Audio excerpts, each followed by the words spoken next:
House. A house is divided into different rooms. In my house, there is a living room. There is a couch, 2 chairs, a coffee table, and a television set in the living room.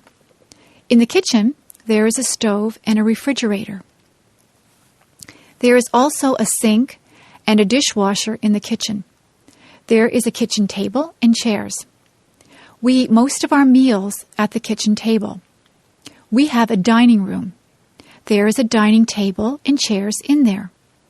There is a washroom or bathroom. There is a toilet, sink, and bathtub in the bathroom. There is also a shower in the bathroom.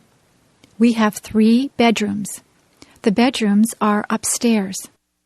My brother's room, my room, and my parents' room all have beds in them. We also have dressers in our rooms. There are closets in all of the bedrooms. We keep our clothes in the closets. There is a basement in our house. We store things in the basement. There is a laundry room in the basement. There is a washing machine and a dryer in the laundry room. This is where we wash and dry our clothes. There is a garage attached to the house. We keep the car in the garage. You drive up the driveway and into the garage. We also have a front yard and a backyard. There is a vegetable garden in the backyard. There are some flowers and a tree planted in the front yard.